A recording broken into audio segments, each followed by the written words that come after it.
Sport inspires greatness. It creates enduring heroes. Legends delivering moments that reverberate through history. I hope. But who deserves the honor of the greatest sportswoman of all time?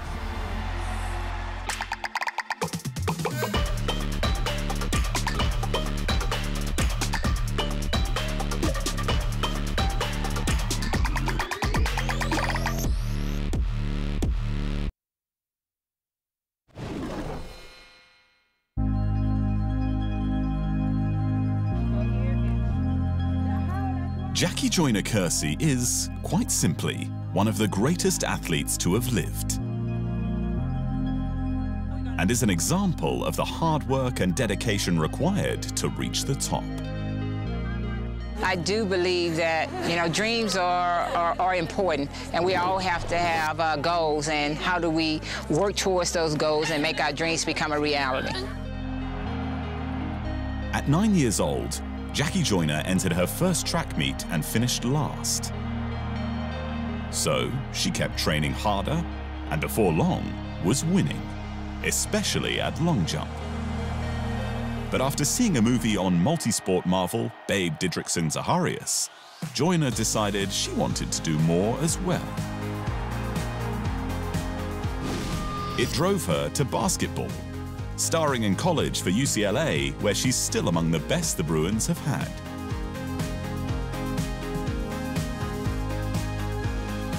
But her best multi-sport move was to the heptathlon.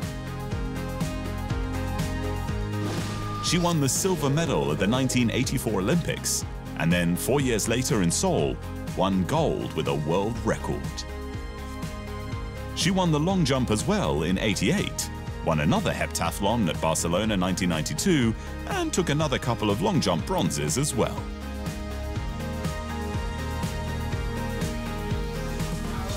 Around then, she also established the Jackie Joyner-Kersee Foundation and has gone on to help underprivileged families both in athletics and in life, and has spearheaded an initiative to encourage other athletes to do the same.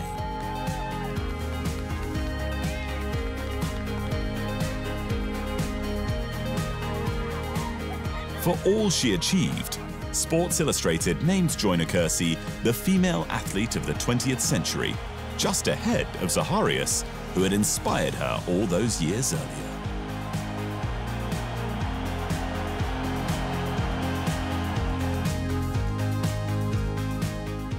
Mildred Didrikson Zaharias claimed that her nickname Babe was after Babe Ruth because she was so good at baseball. She was, but she was more than that. Arguably one of the greatest female athletes of all time. Certainly the greatest all-round female athlete of all time. Let's start with athletics. At the trials for the 1932 Los Angeles Olympics, she broke 4 world records in javelin, 80 meters hurdles, high jump, and the baseball throw, which wasn't actually an Olympic sport. I'm awfully glad to get the chance to be on the United States Olympic team at Los Angeles. In all, she qualified for 5 Olympic events. But at the time, women could only compete in 3. At the Games, she won gold in the 80-meter hurdles and the javelin, and silver in the high jump, and remains the only athlete to win individual Olympic medals in running, throwing, and jumping. After that, Babe Didrikson was a bit of a celebrity. She pitched against major leaguers in an exhibition baseball game. She tried her hand at boxing. Okay, maybe that one was for the cameras. And she took up golf and became the best in the world at that too. She won 10 major tournaments, including winning all 3 majors in 1950 for a Grand Slam. By then, she was known as Babe Zaharias, having married professional wrestler George Zaharias after they were paired together at a charity tournament in 1938. Tragically, she died of cancer at just 45 years old. But not before one last reminder of her greatness. She underwent surgery after her first diagnosis and, 1 month later, won the US Women's Open. And after her second diagnosis, she won her last 2 tournaments.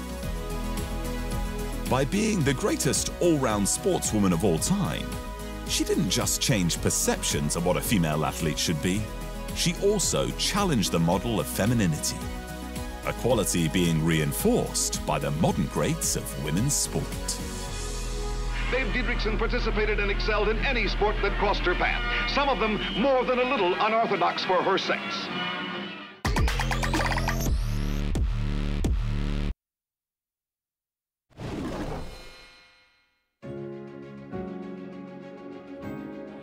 The Olympic Games are a challenge, a test of will, composure, and strength for the world's greatest athletes. And not only during the Games, that's just the payoff. First, there's the 4-year build-up that will culminate in a finale where, on occasion, the gold medal gets draped over the neck of someone unexpected. At London 2012, that athlete was American freestyle swimmer Katie Ledecky, a 15-year-old dismissed by commentators as an outside chance in the lead-up to the 800-meter freestyle. It feels great. Just being here is such an accomplishment and a great honor, and to be in a race with all those great swimmers and to come out with the gold is great. And through one more Olympic rotation, Ledecky's greatness became apparent. Winning 4 freestyle golds in the 200, 400, 800 and the 200 relay, plus a silver at Rio 2016. Sitting in this position now, I think I still do want more. I still do want to continue to succeed in the sport. I still want to have the opportunities to compete on this level. Across the 3 major world swimming competitions between 2012 and 2017, Katie Ledecky's individual freestyle performances covered all the bases. She collected 18 individual gold medals. Her lone silver and only blemish in her 5-year unbeaten streak came at the 2017 World Championships, where she took silver in the 200 free.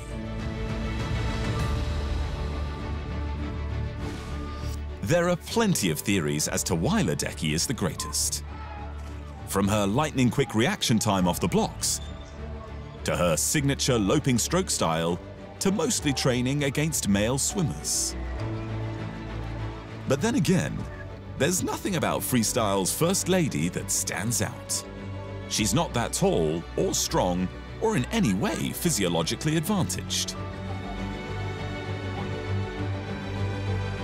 Her Olympic coach, Bruce Gemmell, puts it down to what's between her head and in her heart, saying, "She'll do anything to be the best."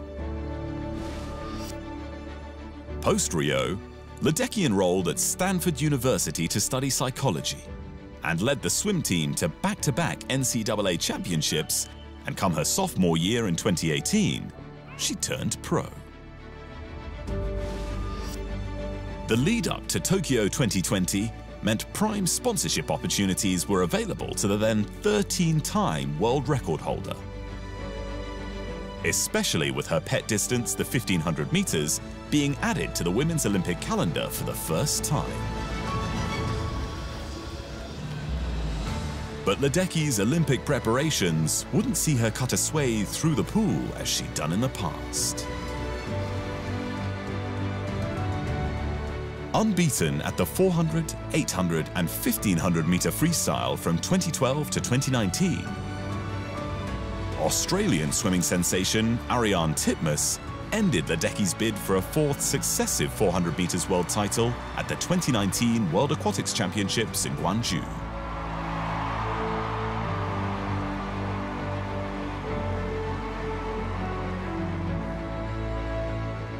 In the aftermath, the US camp confirmed Ledecky was ill, but in typical fashion, she bounced back later in the meet. Getting her revenge in the 800 meters in a time of 8 minutes 13.58, with Titmus taking bronze. Tokyo 2020 and 2021 would see the pair leave the Games inextricably connected after a series of mighty races. Titmus took the 200 and 400, but the longer distances were still Ledecky's domain. Winning the 1500 before hanging on in a tough 800-meter final, making her the first female Olympic swimmer to earn 7 individual gold medals. I was very happy. I'm still very happy and just trying to let it all sink in. And I don't know if even the 2012 Olympics that I competed in, if that has even sunk in fully yet. So I'm just enjoying this. I was very happy with each of my medal swims and have a lot of great stories and fun times, fun memories that I know I'll have for the rest of my life. With all the accolades, records and medals the American has already collected, Ledecky could be excused for coasting on her success. But that's never been an option for a competitor of her stature. An all-time great of women's sport for whom every new meet presents another set of challenges. I'd love to compete in Paris in 2024. I know it'll be 3 more years of really hard work, and it's not ever a guarantee that you make the U.S. swim team for the Olympics, so I know I need to be at my best, and I'm going to do everything I can to be there in Paris.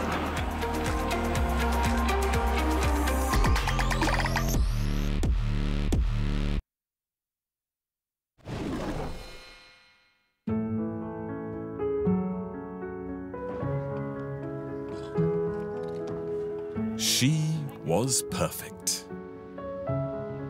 Life would take many twists, and Nadia Comaneci would face more struggles than most. But on July 18, 1976, at the Montreal Olympics, for that moment in time, she was perfect. And to many, the greatest gymnast of all time. 10 out of 10 was the judges' assessment on the uneven bars. A grading so rare, the scoreboards couldn't put the decimal in the right spot and had to show the final grading as 1.00. No woman gymnast in the history of the Olympics has matched the achievement of this 14-year-old Romanian champion. She's achieved gymnastic perfection on 3 occasions during the past 2 days and is almost certainly on her way to more outstanding success before the end of the week. Are you going to win all 5 medals? Ai să câștigi toate cele 5 medalii?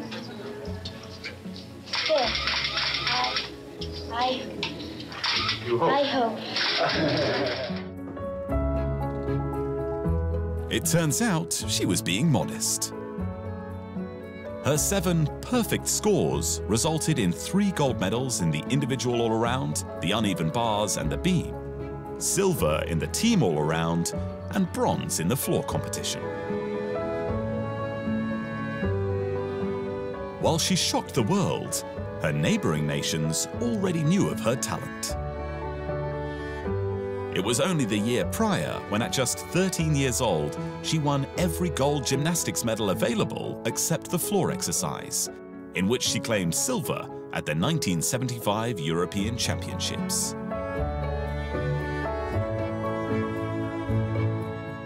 And though she would never replicate that Olympic moment, Nadia did excel on the world stage one more time, adding 2 gold and 2 silver at the 1980 Moscow Games to have 9 on her record, etching her name in sporting folklore as one of the greatest sportswomen of all time.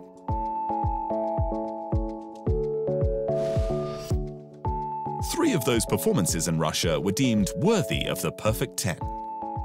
And while Nadia continued filling her trophy cabinet with more European Championship medals and world titles, they didn't come easily. She faced many restrictions by the Romanian government.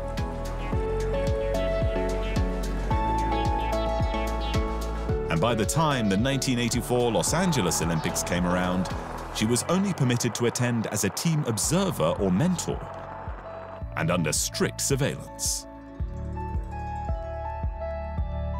After that, she was banned from traveling to Western countries. Nadia officially retired from her sport in 1984, eventually defecting to the United States in '89. Still, she gave gymnastics global recognition, which is why the accolades flowed in. She was aptly named one of the Laureus Sports Academy's athletes of the 20th century and given the Outstanding Performance Award by the Association of National Olympic Committees. Thank you very much for this amazing honor. In a small city, Onești, in Romania, I started this sport, and I thought this is the best place in the world. I used to sleep with my leotard under my pillow. It gave me the opportunity to travel all over the world, my gymnastic performances, to compete and meet so many people. A lot has changed since Nadia competed. The equipment is different now. It has changed since my time. Remember, I used to compete on a floor that's like, it was really hard. Now they have springs under. The beam, at my time, I almost got the beam, it was a wooden beam, and they had to cover it after that. The vaulting table is not like before. It used to be a horse with no pommels. So a lot of things had advanced. And I wish I was 14 today to try to play on those new equipment. But one thing that didn't change was the level she competed at. Even one of the greatest gymnasts to follow, Simone Biles, wouldn't want to go up against Comaneci. I personally think Nadia would win because me with easier skills, I'm like falling all over the place. You tell me to do like a back full, I'm like falling all over the place, but I can do a double-double and stick it. They don't have tens these days. The whole gymnastics scoring system had to be changed after standards went up and there were too many perfect scores. But what remained intact was Nadia's impact. Even the former FC Monaco manager Thierry Henry didn't want his performances as a manager compared with hers. It's something that we're going to work, but like I said, this is not perfect yet, far from it. And, you know, not a lot of team reaches that. The only person that I know that did that is Nadia Comaneci, that got a 10. That's it. Other than that, nobody gets a 10. Because Nadia Comaneci will forever be known as one of the greats of women's sport and the first to achieve perfection. Sport has the power to change the world. It did change mine.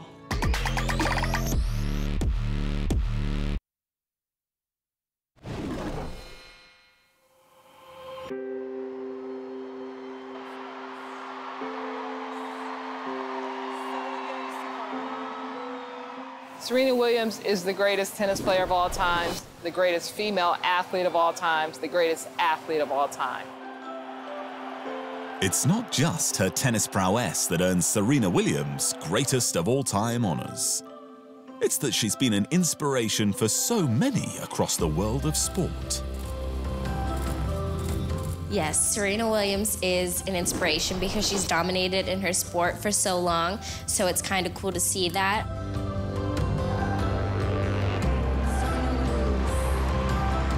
Yes, Serena and Sister Venus were shaking up the sporting world back before Simone Biles was even born. Thanks to the goals set by their single-minded father and former coach, Richard Williams. To see where we come from out of the worst ghetto, to be here at one of the finest club in the world, it's just phenomenal. When they burst onto the scene in the late 90s, it's fair to say Serena and Venus weren't everyone's cup of tea.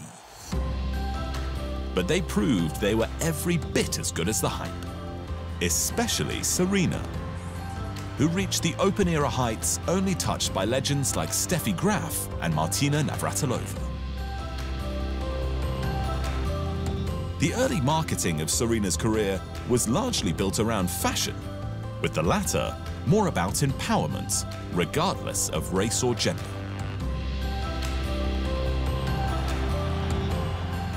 After one win at Wimbledon, she even delivered the clenched fist salute made so famous by Tommy Smith and John Carlos at the 1968 Olympics.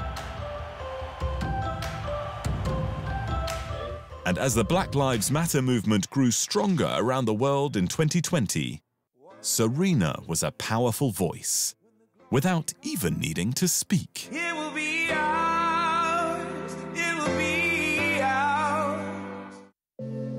Serena Williams never gave two hoots what anyone said, but instead stayed true to herself.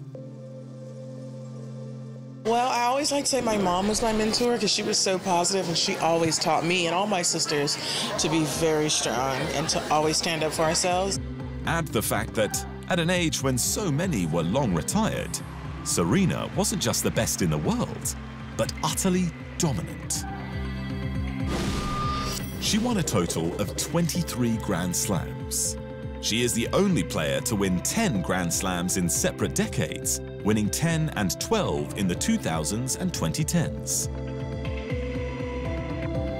She won 4 Olympic gold medals and was a 4-time Laureate Sportswoman of the Year award winner, the most of any athlete, as well as the highest earning women's athlete of all time.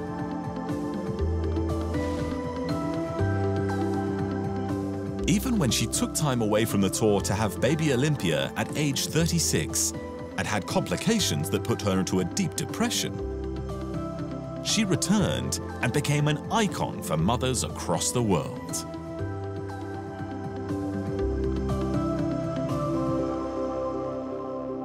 There should be no stereotypes, you know? Stereotypes are meant to be broken. That's like what I like to say, so let's break them all down. And she's done exactly that. Not even at retirement did she adhere to convention.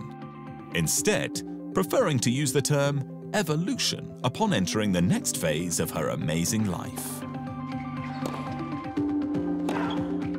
Is she tennis's undisputed greatest of all time? No. Her 23 Grand Slams leaves her one shy of the record held by Australia's Margaret Court. But it doesn't matter. Those in the know widely regard her as the best there ever was.